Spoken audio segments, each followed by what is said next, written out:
सीढ़ियों पे बैठी हुई हैं और आप भगवान से कह रही हैं भगवान उठा ले या मेरा वजन उठा ले, ऐसा कुछ कहते हुए। भगवान ने दोनों नहीं उठाया, ना मुझे उठाया ना वजन उठाया। इसके लिए क्या कोशिशें भी करती हैं जब लोग इस तरह का कटाक्ष करते हैं तो? बिल्कुल नहीं। देखिए मैं चाहती तो कोशिश कर रही थी, मिस इंडिया फाइनलिस्ट थी, वैसे भी आज दिख सकती थी। मुझे अपने समय का अच्छा उपयोग करना था कि मैं क्या शारीरिक रूप से सुंदर दिखूं या मानसिक रूप से अपने आप को बेहतर करूं। मेरे पास चॉइस क्लियर थी। तो जीवन का सत्य ये है, शारीरिक रूप से आप चाहे आज कितने भी समृद्ध लगे, संपन्न लगे, सुंदर लगे, वो सूरज ढलता है। मन वो है जो अगर विकसित करे तो सूरज शारीरिक रूप से ढल जाएगा, मन विकसित रहेगा आपका तो आपको और भी जीवन भर प्रफुल्लित करेगा। सही, ये बिल्कुल सही बात है। ये निर्णय तो मैंने 22 साल की उम्र में ले लिया था। क्या था वो वाकया? कि मेरा फिजिकलिटी डिसाइड नहीं करेगा कि मेरे कितने प्रशंसक होंगे, समर्थक होंगे, या मेरी जीवन की क्या दिशा होगी, दशा। मुझे बहुत स्पष्ट रूप से पता था, I will decide what my future holds for me, and for that decision it is important to be mentally, I think impoverished ना हो, वो बेहतर शब्द है। और आपने अपने कद के वजन को इतना ज्यादा बढ़ा लिया है कि बाकी लोगों के पास कुछ और रहता नहीं है, तो इसी बात को लेकर वो कटाक्ष करते होंगे। वो ठीक है। देखिए जीवन में सब कुछ मीठा मीठा हो तो मीठे की फिर औकात नहीं रहती। जब तक कुछ तीखा चटपटा ज्यादा नमकीन ना हो तब तक आपको पता कैसे चलेगा कि मीठे का स्वाद क्या है या उसकी अहमियत क्या है। अब इसकी चर्चा निकल पड़ी है। जो लोग पत्थर मारते हैं, पत्थर मारने के लिए दो चीजें हमको चाहिए होती है। एक तो आपका कद उनसे ऊपर होना चाहिए ताकि पत्थर मार सके, या आपसे इतने दूर हो कि पत्थर मार सके। तो जो दूर है या नीचे है उसका मैं क्या बिगाड़ूं, उसने खुद ही अपना बिगाड़ा हुआ होता है। और जो भी फलदार वृक्ष होता है वो हमेशा झुका हुआ होता है। वो नहीं पता, सारे फलदार वृक्ष नहीं झुकते, ये भी एक हकीकत है।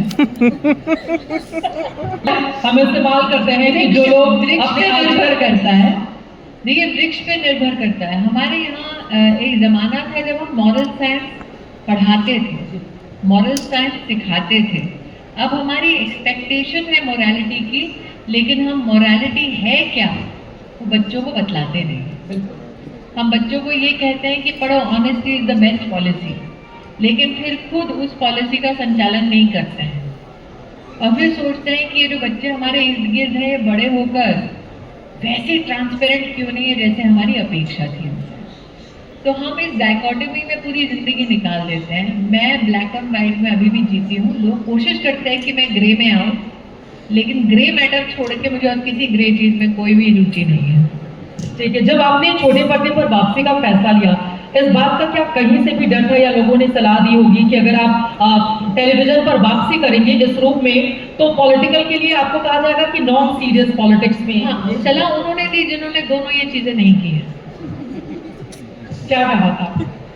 जिन्होंने कभी मीडिया नहीं किया है, सिर्फ पॉलिटिक्स किया, उन्होंने कहा मीडिया मत करो। जिन लोगों ने पॉलिटिक्स नहीं की है, सिर्फ मीडिया किया है, उन्होंने कहा मत करो। और जिन्होंने ना पॉलिटिक्स किया, ना मीडिया किया, ना जीवन में कुछ किया, उन्होंने भी कहा मत करो। तो आपने ये तय कर रखा है कि जीवन में जो भी मौका मिलेगा उसमें अपनी पूरी दमदार परफॉर्मेंस दिखानी है। देखिए मैं मौका अर्जित करती हूँ, खुद बनाती हूँ, सृजन करती हूँ मौके की। तो अंग्रेजी में एक अच्छा शब्द है हैपेंस्टेंस। तो मेरे लिए ये जो 1 साल की जर्नी है वो हैपेंस्टेंस नहीं है, ये मैंने रचा है। एक चीज मेरे अनुभव से जितना मुझे पता था 25 साल में, वो सारा मैंने खुद गढ़ा है। तो ये भी कि आप 78 करोड़ होम्स में आके नंबर 1 होंगे 6 महीने में, वो भी मैंने खुद उसको गढ़ा है। आसान नहीं होता जब आज मीडिया इतनी सेग्रीगेटेड है कि यूट्यूब पे चलती हैं चीज़ें, व्हाट्सएप पे चलती हैं, इंस्टाग्राम पे कंटेंट चलता है, उसमें लीनियर टीवी होम्स में ये सब करना। और जब मैंने किया टेलीविजन तब ओटीटी नाम की कोई चीज़ नहीं थी। तो ओटीटी में भी एक्सेप्ट होना, और बहुत कम लोगों ने शायद इस बात पर रिफ्लेक्शन किया होगा कि मैं जो किरदार निभा रही हूँ वो कोई 28 साल की हीरोइन नहीं है, 60 साल की महिला है। तो 60 साल की महिला की कहानी आज देश में नंबर 1 है, तो आप सोच सकते हैं कि उसमें क्या चिंतन गया होगा। जो कैरेक्टर मैं प्ले करती हूँ वो कोई मॉडर्न औरत ऐसी नहीं है जो कोई जबरदस्त गाने चल रहे हैं और सब उस पर आकृष्ट हो रहे हों। वो जैसे कृष्ण बोलती है, तुलसी की आराधना करती है, गायत्री मंत्र का उच्चारण करती है।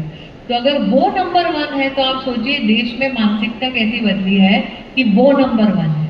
मैं जो किरदार निभाती हूँ वो कहती है कि अपने परिवार को एकजुट रखो, अपने परिवार के लिए कुछ बलिदान देना, उसमें कोई दो राय नहीं होनी चाहिए। या आप अपने परिवार के लिए कुछ करते हैं तो वो महान नहीं हो जाते, या आपका धर्म है अपने परिवार के प्रति। अगर वो सोच नंबर 1 है तो आप सोचिए जो ऑडियंस उसको कंज्यूम कर रही है उनकी क्या सोच है। तो मेरे लिए ये एक सोशल एक्सपेरिमेंट है और वो एक्सपेरिमेंट फेल नहीं हुआ, उसमें जनता पास हो गई है। लेकिन जब लोग आपको पार्ट टाइम पॉलिटिशियन, खासतौर से जो कांग्रेस के लोग हैं, वो जब इस तरह की टिप्पणी करते हैं तो कैसे हैंडल करते हैं? वो आपको बताता है कि आज भी मैं पॉलिटिकली कितना रेलेवेंट हूँ, क्योंकि लोग उसी में टिप्पणी करते हैं जो रेलेवेंट होता है। जो इरेलेवेंट होता है उसके लिए किसी के पास समय नहीं होता। आपने इनके सबसे तो बड़े नेता को हराया। पार्ट टाइम हो या फुल टाइम हो, एक्टर हो या पॉलिटिशियन हो, लेकिन रेलेवेंट हो।